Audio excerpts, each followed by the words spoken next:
Assalamualaikum warahmatullahi wabarakatuh. Alhamdulillahilladzi bi ni'matihi tatimmu shalihat.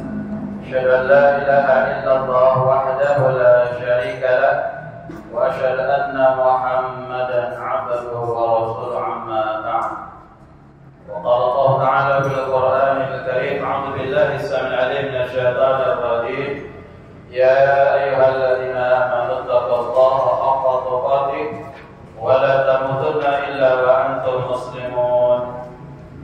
Hadirin ibu-ibu, bapak-bapak, saudara-saudara jemaah muslimin, sidang salat maghrib yang dimuliakan Allah Subhanahu wa taala.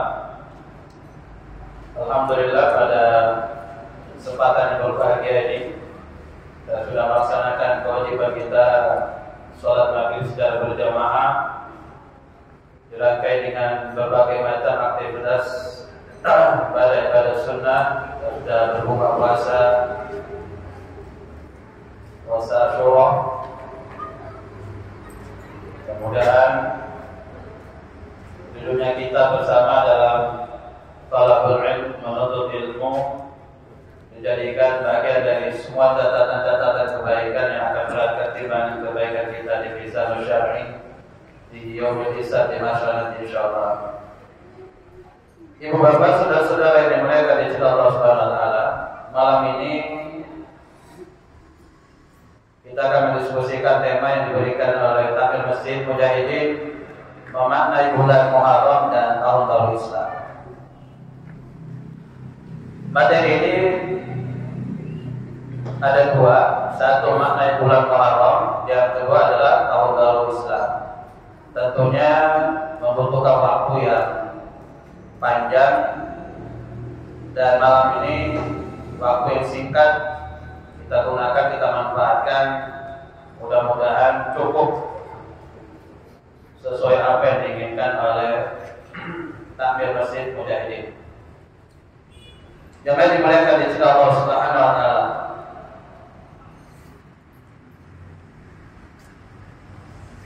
Pertama, di dalam membahas tentang bulan Muharram, tentunya dalam kalender perhitungan Hijriah, Muharram adalah bulan pertama, berarti tahun baru Hijriah 1446, yang kemudian oleh Allah Subhanahu wa taala di dalam surah At-Taubah ayat 36, Allah berfirman, "A'udzu billahi as-sami'il 'alim minasyaitonir rajim. Inna 'iddatash shuhuri 'indallahi 12 syahran fi kitabillahi yawma khalaqas samawati wal ardh minha arba'atun hurum. Dzalika dinul qayyim fala tadlimu fihinna anfusakum. Inna 'iddatash shuhuri 'indallahi 12 syahran fi kitabillahi yawma khalaqas samawati wal ardh." Sesungguhnya dalam perhitungan bilangan bulan dalam satu tahun ada 12 bulan, sebagaimana ketetapan dan ketentuan Allah dalam memulai proses penciptaan langit dan bumi. Minha arba'atun hurum, dari 12 bulan itu ada 4 bulan yang dikenal dengan bulan haram, bulan yang diagungkan dan dimuliakan. Dzalika dinul qayyim, itulah agama Islam, agama yang lurus sesuai dengan fitrah manusia, mengajak kepada kebaikan dan kebenaran serta hidayah, selamat fi dunya wal akhirah.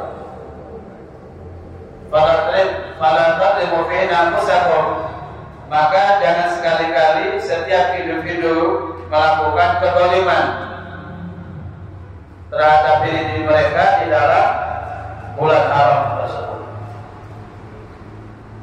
Jamaah dimuliakan insyaallah Subhanahu wa taala. Minha arba'atun hurum, dari 12 bulan tadi ada 4 bulan haram disebutkan Allah Subhanahu wa taala. Maka bulan apa yang disebut dalam arba'atun hurum itu? 4 bulan yang diharamkan itu. Maka fungsi daripada hadis bayanul Quran, hadis menjelaskan Al-Quran. Maka di dalam hadis Sahih Bukhari Muslim, di hadis Bukhari dengan dua redaksi yang sedikit saja berbeda dari awal saja. Yang satu itu menggunakan inna zamana, hadis yang satu menggunakan az-zamanu, tapi lanjutannya sama aja. Satu pakai inna, satu tidak pakai inna. Inna zamana qad istadara mahiyati yawma khalaqas samawati wal ardh. As-sanatu 12 syahr minha arba'atul hurum. Salata mutawaliyatun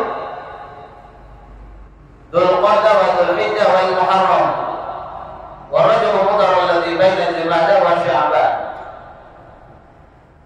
3 bulan disebut secara berurutan, yaitu bulan Dzulqa'dah, bulan Dzulhijjah dan bulan Muharram. Lalu bulan yang keempat adalah Rajab Mudhar yang terletak antara Jumadil Akhir dan Sya'ban. Inilah 4 bulan yang disebut dengan bulan haram, bulan yang diagungkan dan dimuliakan. Jamaah dimuliakan di sisi Allah Subhanahu wa taala. Para mufassir menjelaskan kepada kita tentang fala tadhimu fi anfusakum. Jangan kalian menzalimi diri kalian di dalam bulan haram tersebut, yaitu bulan Dzulqa'dah, Dzulhijjah, Muharram dan Rajab. Di dalam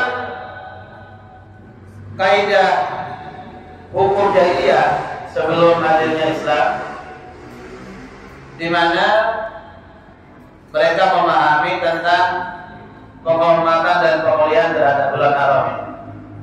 Sehingga ketika mereka menemui pembunuh dari bapak-bapak mereka atau anak-anak mereka, maka mereka tidak membalas, tidak melakukan tindak pembunuhan balasan. Mereka menjaga diri dalam rangka untuk menghormati bulan tersebut. Maka umat Islam harusnya jauh lebih menghormati dan memuliakan bulan haram tersebut, di mana kemudian ketika para mufassir menjelaskan kalau Allah kemudian melarang kita melakukan tindakan-tindakan kezaliman, maka kemudian seseorang melakukan dosa-dosa apa saja di dalam bulan haram itu, balasannya 2 kali lipat dibandingkan di luar bulan Muharram.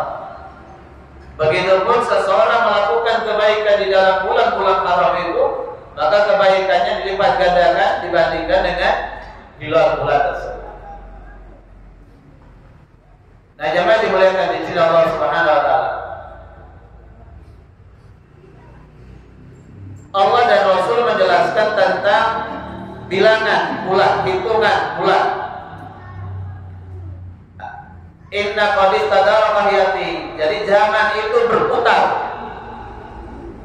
sesuai dengan waktu proses Allah menciptakan langit dan bumi. Banyak sekali ayat-ayat yang menjelaskan tentang Allah memasukkan waktu malam ke dalam siang dan masukkan siang ke dalam malam. Terjadi pergantian siang dan malam. Sebuah ayat-ayat yang sama dengannya menunjukkan kepada kita tentang sebuah pergerakan waktu, sebuah perubahan keadaan yang tentunya diinginkan oleh Allah Subhanahu wa taala itu adalah kita umat yang diberikan akal pikiran oleh Allah Subhanahu wa taala untuk berpikir. Apalah tatafakkarun, kenapa kamu tidak berpikir dengan akalmu? Apalah tasma'un, kenapa kamu tidak mendengar dengan telingamu? Apalah tubsirun, kenapa kamu tidak melihat dengan matamu? Apalah tatadabbarun, kenapa kamu tidak mentadabburi dengan hatimu? Pertanyaan-pertanyaan yang dilakukan Allah terhadap kita ini dalam rangka untuk menggeliti kesalahan kesadaran kita. Karena manusia ini ghafilun. Manusia ini makhluk yang suka lalai. Lalai karena kenikmatan dunia ini. Orang mengejar dunia ini akhirnya menyebabkan dia lalai. Bukan dunia yang membuat dia lalai sebenarnya. Dia yang tidak punya kemampuan memanage kehidupan dunia, sehingga dia larut dalam permainan dunia. Akhirnya kemudian dia lupa dengan hakikat kehidupannya, tujuan kehidupan dia dunia, dan kemudian ending dari kehidupan. Maka ketika Allah dan Rasul menjelaskan tentang bilangan bulan, pergantian, pergerakan, waktu, maka sesungguhnya jamaah dimuliakan di sisi Allah Subhanahu wa taala, wal 'asr, demi waktu, demi masa. Para ulama mufassir menjelaskan kepada kita, ketika Allah Subhanahu wa taala bersumpah dengan makhluk ciptaannya, itu menunjukkan bahwa sumpah yang dilakukan Allah itu memiliki urgensi yang begitu tinggi dalam kehidupan manusia. Walas, demi waktu. Berarti waktu itu sangat penting dalam kehidupan manusia. Wadduha, demi waktu duha, waktu pagi. Berarti waktu pagi itu sangat penting. Wasyams, demi matahari. Matahari sangat penting sekali. Tanpa matahari tidak ada kehidupan. Tiap pagi dia muncul, dia tersenyum di ufuk timur, memberikan fotosintesis kepada kita, kehidupan berjalan. Wal qamar, wan nujum, wal jibal, dan seterusnya. Allah menjelaskan tentang makhluk-makhluk ciptaan dalam bentuk sumpah.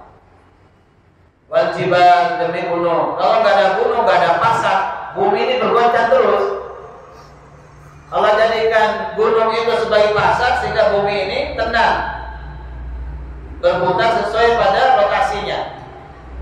Kalau tidak bahaya kita. Tiap hari mampu terus duduk balik kita.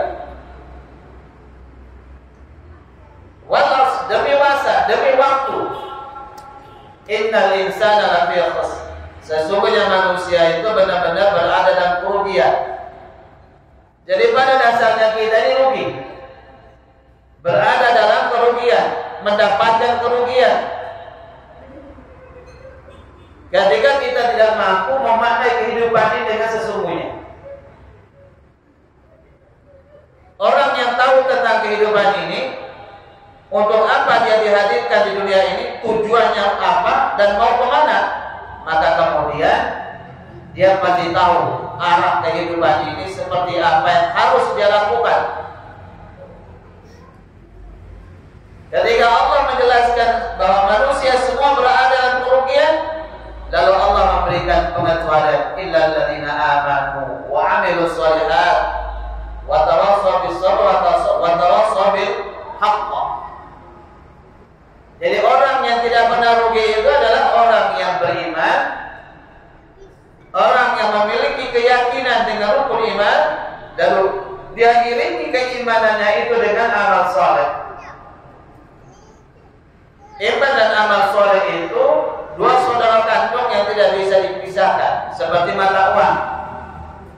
Orang yang beriman harus produktif dengan amal solehnya.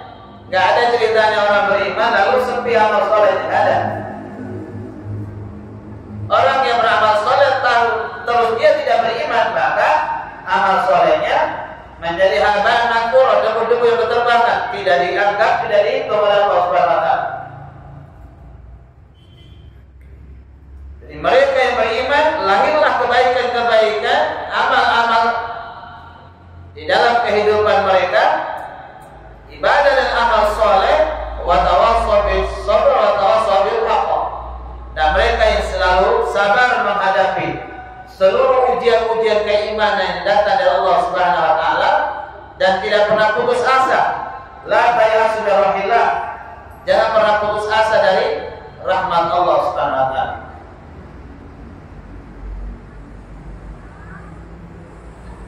Wa tawassaw bil haqq, dan mereka selalu saling menasehati dalam kebenaran tentang agama ini.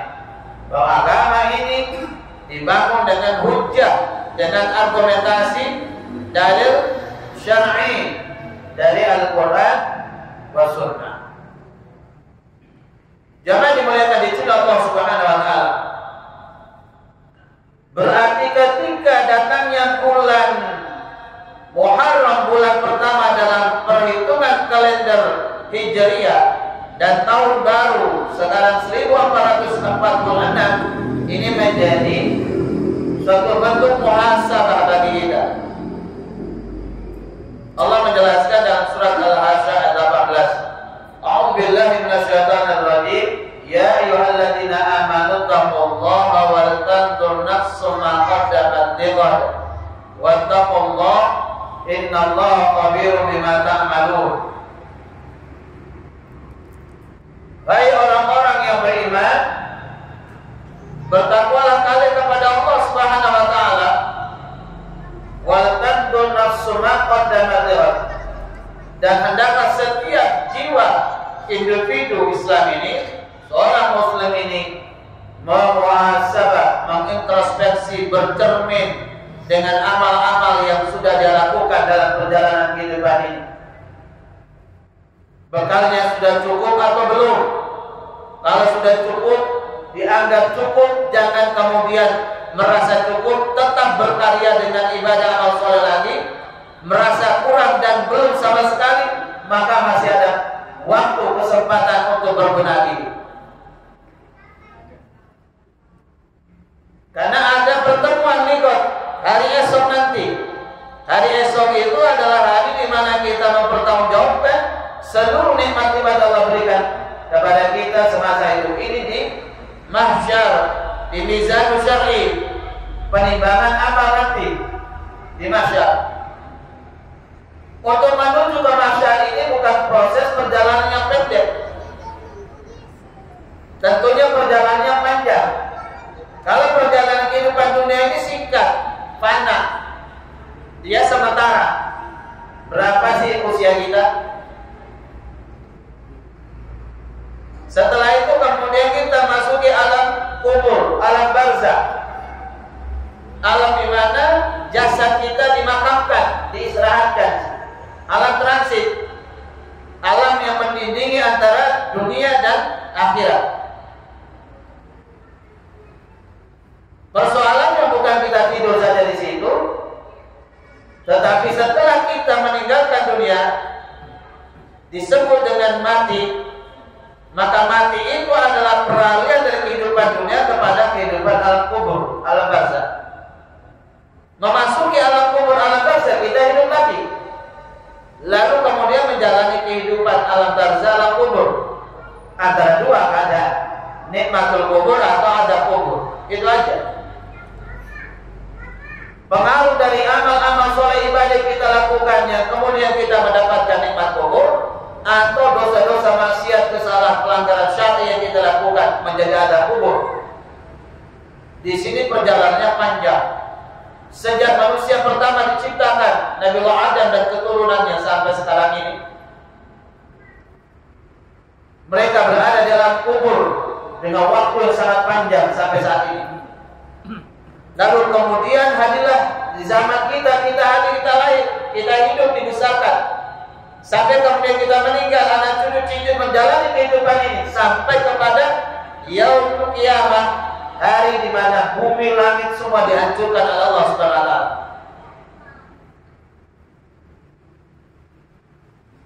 Jadi proses menunggu di alam kubur itu waktu yang sangat panjang.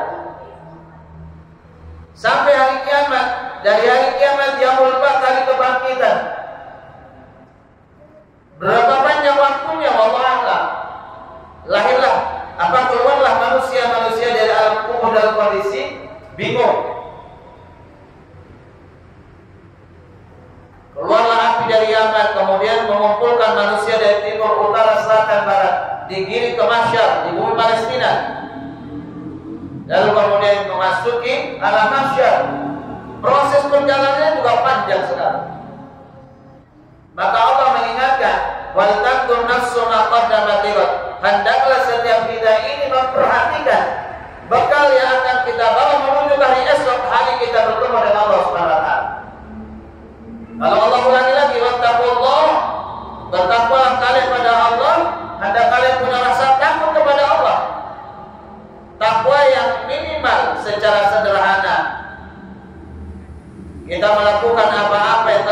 diperintahkan, disyariatkan oleh Allah dan Rasulnya, dan kita meninggalkan menjauhi larangan-larangan dari Allah dan Rasulnya sesuai dengan kesanggupan kekuatan yang kita miliki.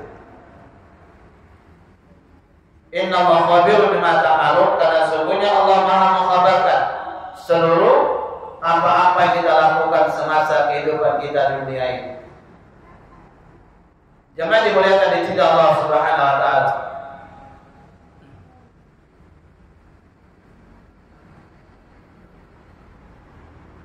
Kembali kepada persoalan tentang perjalanan waktu tadi. Ketika kemudian Allah menjelaskan kita ini semua menjadi manusia yang rugi kecuali orang-orang yang beriman dan beramal soleh, maka banyak sekali ayat-ayat yang menjelaskan amanu wa amilus shalihat. Man amila shalihan min dzakarin aw untha wa huwa mu'minun falanuhyiyannahu hayatan thayyibah wa lanajziyannahum ajran bi ahsani ma kanu ya'malun. Man amila shalihan, barang siapa yang mengerjakan amal soleh di kehidupan ini, min dzakarin, dari kaum laki-laki, aw untha, atau wanita, wa huwa mu'minun, sedangkan dia beriman kepada Allah dengan rukun iman yang 6 itu, falanuhyiyannahu hayatan thayyibah, maka Allah hadirkan kehidupan yang thayyib, kehidupan yang baik, kehidupan yang bahagia, kehidupan yang berkah, kehidupan yang dilimpahkan dengan rahmat dari Allah Subhanahu wa taala. Satu catatan penting tentang kehidupan bahagia.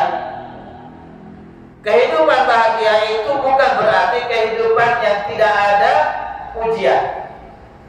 Itu orang salah paham, gagal paham itu.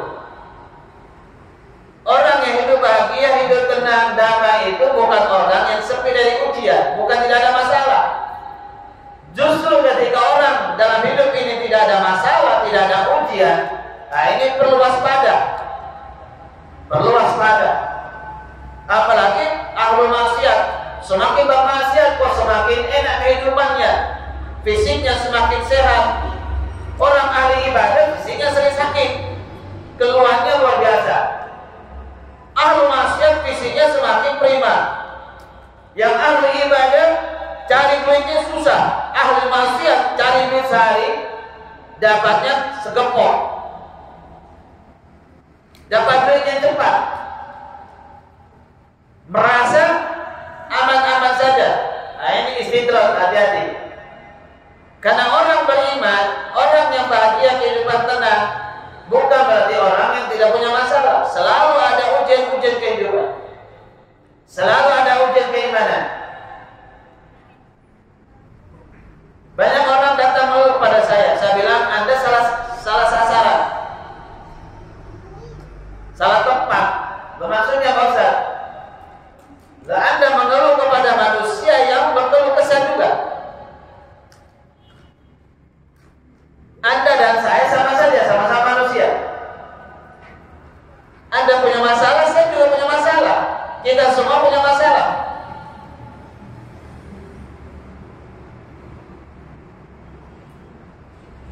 Saya tanya, apakah Anda ingin hidup ini kemudian tidak ada masalah? Iya Pak Ustaz. Orang mengatakan mati aja. Loh, pertanyaannya mati apakah tidak ada masalah? Justru orang mati itu, meninggal itu, masalah yang sesungguhnya mulai muncul. Kalau di dunia ini ada proses untuk kita bertobat, berbenah diri, kita kemudian melakukan perubahan, meminta bantuan, pertolongan, dan seterusnya.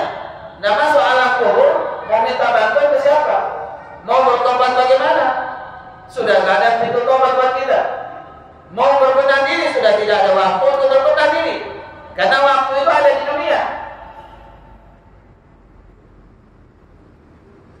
Terusnya bagaimana Pak Ustaz? Ya sudah, nikmati aja masalah itu, damai aja dengan masalah itu. Yakini bahwa itu adalah ujian keimanan. Orang beriman, semakin tinggi keimanannya, semakin tinggi ujian.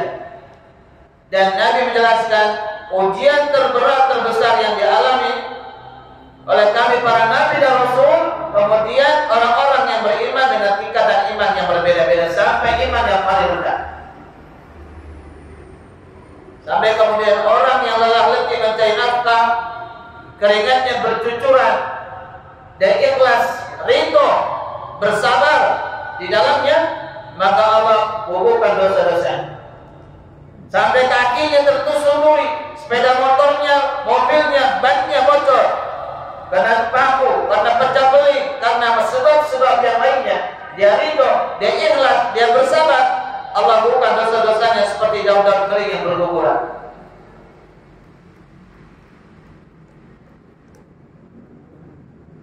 Orang akan hidup tenang itu, orang kalau merasa hidup tenang itu, yang sesungguhnya itu kalau kakinya sudah menginjak pelataran surga, baru selesai masalah. Wala khaufun 'alaihim wala hum yahzanun. Jadi mereka sudah gak punya rasa takut lagi, tidak ada yang takut. Takut tentang ini, itu, semua gak ada sudah. Yahzanun, duka cita, nestapa, kesedihan semua hilang, gak ada sudah. Tempat itu adalah surga.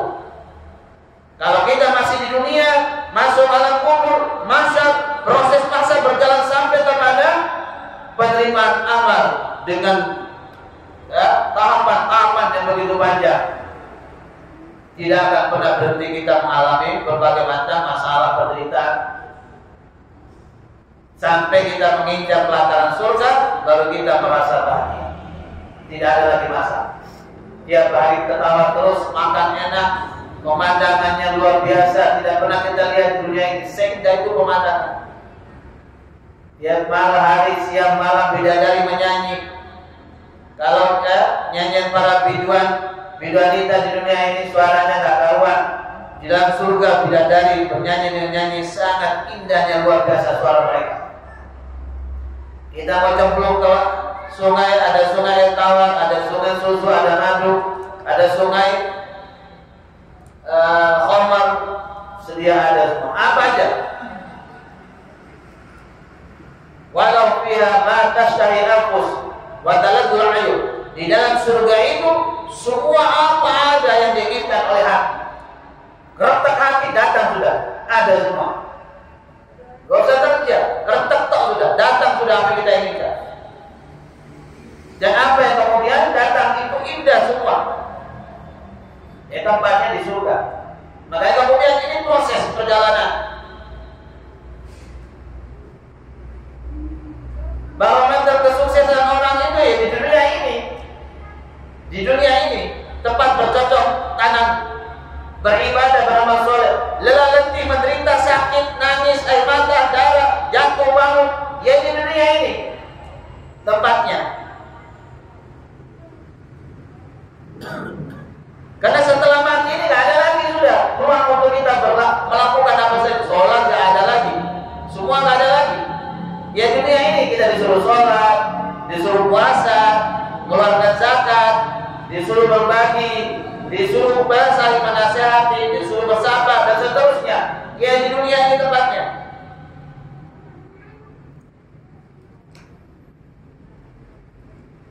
Qul inna salati wa nusuki wa mahyaya wa mamati lillahi rabbil alamin la syarika lah. Di dunia ini kita kemudian bersumpah berjanji kepada Allah, inna salati, sungguhnya salatku, wa nusuki, penyembelihan hewan kurbanku, tanggal 10, 11, 12, 13 Dzulhijjah, wa mahyaya, hidup ini kita lakoni, kita jalani, wa mamati, dan kita mati nanti, semuanya lillahi rabbil alamin, semata-mata untuk Allah, penguasa alam semesta. La syarikalah. Di dalam peribadatan itu tidak ada unsur kesyirikan yang kita lakukan. Makanya kemudian wa ma khalaqtul jinna wal insa illa liya'budun. Tujuan kita dicipta dunia itu untuk ada. Maka niat itu yang harus diluruskan. Seluruh aktivitas, kegiatan, kesibukan orang-orang beriman itu nilainya ibadah. Tergantung innamal amalu binniyat. Dakwah ini menjadi ibadah. Kalau yang memberikan dakwah ini niatnya untuk ibadah.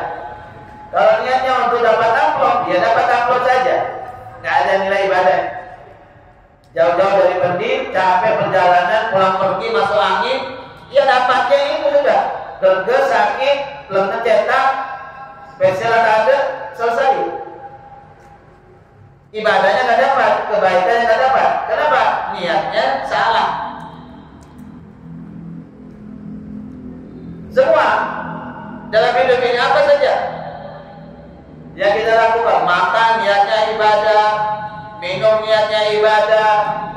Makanya kalau makan tangan kanan, minum tangan kanan, suruh duduk, ada aturan mainnya semua. Tidur jadi ibadah, sebelum tidur berwudu, baca ruqyah penjaga terlebih dahulu menjaga diri kita, karena orang mau tidur itu rohnya nanti keluar kelayapan kemana-mana, mimpinya kemana-mana, jasadnya di atas pembaringan, datang ilmu-ilmu sihir, kejahatan-kejahatan di malam hari mulai bergentayangan, jasad kita mudah diserang. Kita harus melakukan penjagaan terlebih dahulu, minimal tidur baca ayat kursi dan alika falaq anas tiupan minimal. Tidur dengan lambung kanan, baring dengan miring kanan. Tengah malam mimpi serem, bangun cepat disiat, alhamdulillah nasyadul ludah sebelah kiri 3 kali, robah posisi tidur.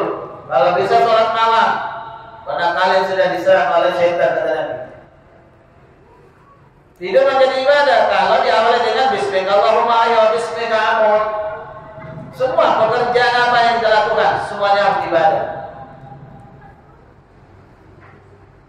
Maka kemudian jamaah dimuliakan di sini Allah Subhanahu wa taala, setelah kita memahami kehidupan kita ini, tujuan kita dihadirkan di muka bumi ini, tentunya kehidupan ini akan berakhir. Tentunya kita harus meninggalkan dunia ini. Mau tidak mau, ridho tidak ridho, suka tidak suka, kita harus meninggalkan dunia ini. Kenapa? Karena takdir kematian kita sudah ditetapkan Allah Subhanahu wa taala. Fa aina tadhhabun? Kau mau kemana setelah hidup ini? Ya mati.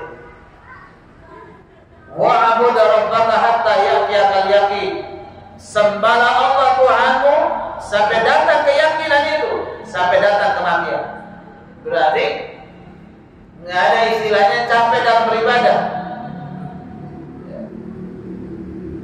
5 waktu terus, lanjutkan dengan sunnah terus. Tentunya di dalamnya ada kemudahan-kemudahan yang diajarkan di dalam agama. Dan Allah tahu kita punya berbagai macam kepentingan kesibukan. Mau safar, sholatnya bisa dijamak dan dikosor. 4 rakaat dikurangi jadi 2 rakaat. Jadi ringan, jadi mudah. Datang Ramadan, tidak bisa puasa Ramadan kena sakit, silakan ganti di waktu yang lain.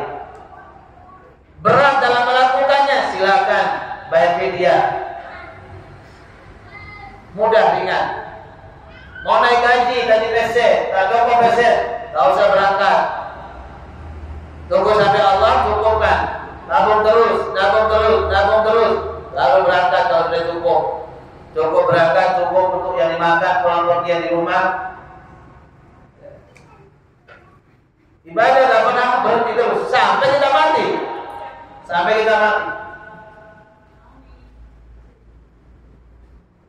Jemaah dimuliakan di sini Allah Subhanahu wa taala. Jadi inti daripada tahun baru, inti daripada Muharram itu adalah bagaimana kita melakukan proses perubahan dalam hidup kita ini. Memahami bahwa waktu ini pergerakannya, masanya, zamannya menuju kepada kehidupannya semakin dekat berakhirnya dunia ini. Berarti jatah kehidupan kita juga semakin dekat pada kematian. Maka yang dibutuhkan oleh kita adalah perbekalan. Sehingga banyak hadis yang menjelaskan ketika kita hidup dunia ini kita menjadi musafir. Kita hanya musafir. Yang kata Nabi, ketika matahari telah terik, kau singgah berteduh di bawah sebuah pohon yang rindang, menunggu matahari mulai condong ke barat, baru kamu melanjutkan perjalanan. Kamu bagaikan musafir yang singgah di sebuah dermaga, memperbanyak logistik kebaikan. Karena sebentar lagi kamu akan melanjutkan perjalanan, berlayar menuju kepada pulau impian, yaitu kubur.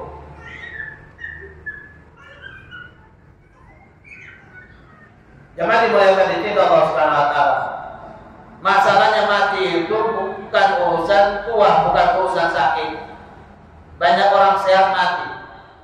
Kata orang Arab Probolinggo, wa kam min sahih mata min ghairi illah.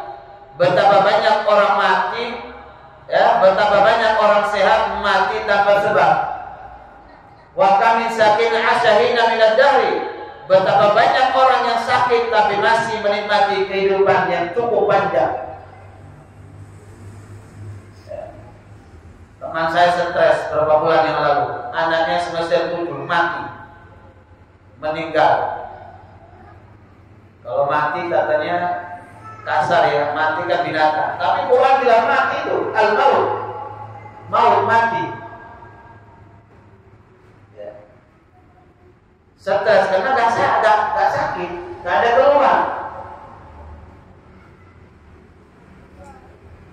Suruh makan sebentar. Begitu mau makan jatuh ambruk, wassalam. Orang dituduh kok mati. Waktu sujud mati, meninggal. Alhamdulillah. Meninggalnya husnul khotimah itu yang kita cari masalahnya. Meninggalnya sul khotimah, naudzubillah min dzalik. Makanya orang beribadah beramal soleh itu harapannya keistiqomahan dalam kebaikan itu dia mati dalam keadaan kebiasaan dia dalam berbuat baik itu. Begitu juga sebaliknya. Banyak orang mati di lokalisasi, mati dalam pelukan seorang pelacur di hotel berbintang, mati habis nenggak di kampung Arab itu Wahidin jam 2 dini hari, dua-duanya lagi mabuk berat, perempatan orang lagi gak mabuk saja malam pada perempatan kebablasan. Saya sering begitu, padahal sudah lewat bolak-balik perempatan ya. Kadang-kadang ini orang sama-sama mabuk, saling berhadapan, mati di tempat. Nah, kita nggak tahu masalah matinya seperti apa, nggak ada jaminan masalahnya. Kita sedang berupaya menikah dalam husnul khotimah dengan kebaikan-kebaikan, membiasakan ibadah-ibadah amal soleh, sehingga kita mati dalam kondisi seperti itu. Di samping itu kita diajarkan berdoa, meminta husnul khotimah agar supaya Allah jadikan kita husnul khotimah. Jemaah dimuliakan di sini Allah Subhanahu wa taala. Di dalam bulan Muharram itu disebut dengan bulan mulia, bulan yang diagungkan, begitu bulan-bulan yang lain. Di antaranya adalah kita memperbanyak ibadah, memperbanyak amal soleh. Salah satu di antaranya adalah puasa Asyura yang dilakukan. Ada yang memulai dengan hari Tasyura, hari ke-9, dalam rangka untuk menyelisih orang-orang al-Yahud wa Nasr. Nabi waktu di Mekah itu biasa puasa Muharram, 10 Muharram.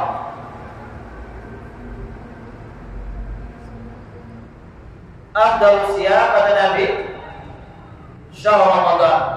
Puasa yang paling afdal itu adalah puasa di bulan Ramadan. Wa syahrul Muharram, dan puasa di bulan Muharram. Ya. Dalam hadis riwayat Imam Muslim. Jadi puasa Muharram itu biasa Nabi lakukan dan para sahabat sebelum turunnya kewajiban puasa Ramadan. Nah, nanti hijrah di Madinah baru Nabi menjumpai orang-orang Yahudi melaksanakan puasa di bulan Muharram pada tanggal 10. Kata Nabi, kenapa mereka? Oh, mereka mengagungkan, memuliakan bulan Muharram ya Rasulullah, di mana mereka mengingat bahwa Nabi Musa dan Bani Israil selamat dari kejaran Fir'aun. Maka Nabi mengatakan, saya lebih layak memuliakan Musa. Saya lebih layak untuk melakukan puasa di bulan 10 Muharram. Kalau Musa masih hidup, maka dia akan mengikuti syariat. Maka kemudian Nabi mengatakan, ini qaul, fiilnya belum. Kalau puasa 10 Muharramnya Nabi sudah melakukan qaul wa fi'l, perkataan dan perbuatan Nabi. Kalau pada tanggal 9 Tasu'a, tanggal 9 Muharram disebut dengan Tasu'a itu, Nabi hanya ngomong, belum melakukan.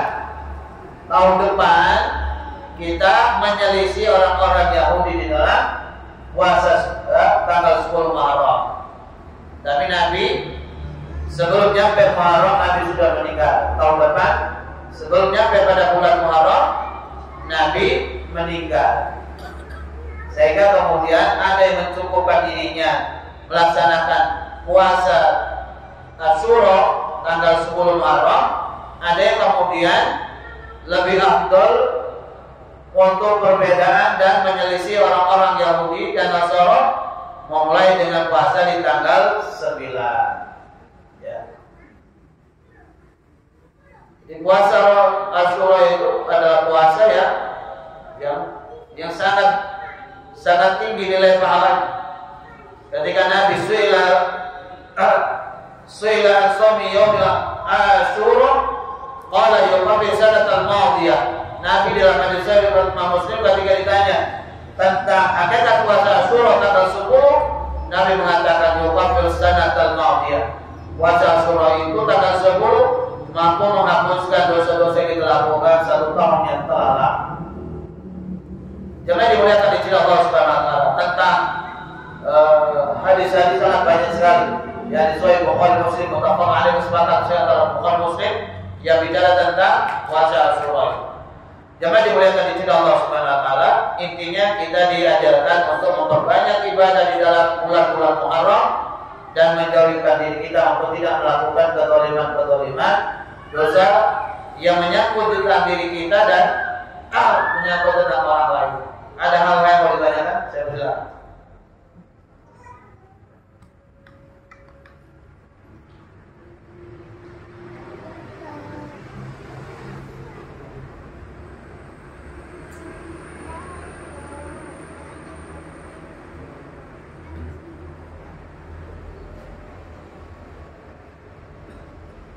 Baik, kalau nggak ada, jazakallahu khair atas semuanya. Kurang lebihnya saya mohon maaf yang sebesar-besarnya. Aku lupa lihat astaghfirullah.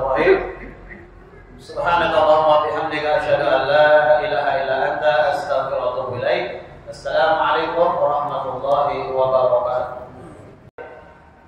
Waktu sujud mati, meninggal, alhamdulillah. Meninggalnya husnul khotimah itu yang kita cari masalahnya. Meninggalnya sul khotimah, naudzubillah min dzalik. Makanya orang beribadah beramal soleh itu harapannya keistiqomahan dalam kebaikan itu dia mati dalam keadaan kebiasaan dia dalam berbuat baik itu.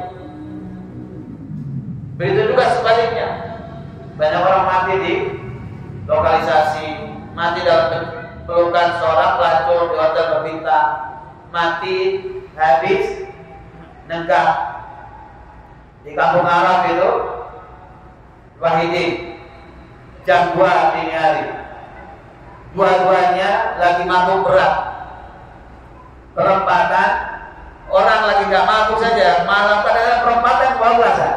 Saya sering begitu, padahal sudah lewat bolak-balik perempatan. Ya, kadang-kadang ini orang sama-sama mabuk saling berhadapan, mati di perempatan. Dan kita nggak tahu masalah matinya seperti apa, nggak ada jaminan masalahnya. Kita sedang berupaya menikah dalam husnul khotimah dengan kebaikan-kebaikan, membiasakan ibadah-ibadah amal soleh Jika kita mati dalam kondisi seperti itu, di samping itu kita diajarkan berdoa, meminta husnul khotimah agar supaya Allah jadikan kita husnul khotimah. Jemaah dimuliakan di sini Allah Subhanahu wa taala. Di dalam bulan Muharram itu disebut dengan bulan mulia, bulan yang diagungkan, begitu bulan-bulan yang lain. Di antaranya adalah kita memperbanyak ibadah, memperbanyak amal soleh.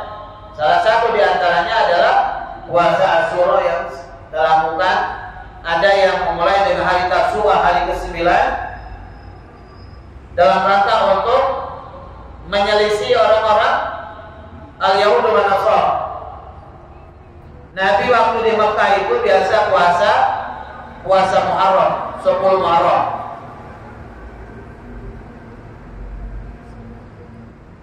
Afdalus siyam kata Nabi, syahr Ramadan. Puasa yang paling afdal itu adalah puasa di bulan Ramadan. Wa syahrul Muharram, dan puasa di bulan Muharram. Ya. Dalam hadis riwayat Imam Muslim. Jadi puasa Muharram itu biasa Nabi lakukan dan para sahabat sebelum turunnya kewajiban puasa Ramadan. Nah, nanti hijrah di Madinah, baru Nabi menjumpai orang-orang Yahudi melaksanakan puasa di bulan Muharram pada tanggal 10. Kata Nabi, kenapa mereka? Mereka mengagungkan, memuliakan bulan Muharram ya Rasulullah, di mana mereka mengingat bahwa Nabi Musa dan Bani Israil selamat dari kejaran Fir'aun. Maka Nabi mengatakan, saya lebih layak memuliakan Musa. Saya lebih layak untuk melakukan puasa di bulan 10 Muharram. Kalau Musa masih hidup, maka dia akan mengikuti syariat. Maka kemudian Nabi mengatakan, ini qaul, fi'ilnya belum. Kalau puasa 10 Muharramnya Nabi sudah melakukan qaul wa fi'il, perkataan dan perbuatan Nabi. Kalau pada tanggal 9 Tashura, tanggal 9 Muharram disebut dengan Tashura itu, Nabi hanya ngomong, belum melakukan. Tahun depan kita menyelisih orang-orang Yahudi di dalam puasa tanggal 10 Muharram. Tapi Nabi sebelum nyampe Muharram Nabi sudah meninggal. Tahun depan sebelum nyampe pada bulan Muharram Nabi meninggal. Sehingga kemudian ada yang mencukupkan dirinya melaksanakan puasa Asyura tanggal 10 Muharram, ada yang kemudian lebih afdal untuk perbedaan dan menyelisih orang-orang Yahudi dan Nasara memulai dengan puasa di tanggal 9. Ya. Di puasa Asyura itu adalah puasa yang sangat tinggi nilai pahalanya. Ketika Nabi Su'ila an-sawmi yawmil Asyura qala yuqabil sanatal madiyah. Nabi dalam hadis riwayat Muslim ketika ditanya tentang hakikat puasa Asyura tanggal 10, Nabi mengatakan yuqabil sanatal madiyah. Puasa Asyura itu tanggal 10 mampu menghapuskan dosa-dosa yang dilakukan 1 tahun yang telah lalu. Jemaah dimuliakan di sini Allah Subhanahu wa taala, tentang hadis-hadis sangat banyak sekali. Yang Sahih Bukhari Muslim, muttafaq alaih, kesepakatan antara Bukhari Muslim yang bicara tentang puasa Asyura. Jemaah dimuliakan di sini Allah Subhanahu wa taala, intinya kita diajarkan untuk memperbanyak ibadah di dalam bulan-bulan Muharram dan menjauhkan diri kita untuk tidak melakukan kezaliman-kezaliman, dosa yang menyangkut tentang diri kita dan menyangkut tentang orang lain. Ada hal yang mau ditanyakan? Saya persilakan.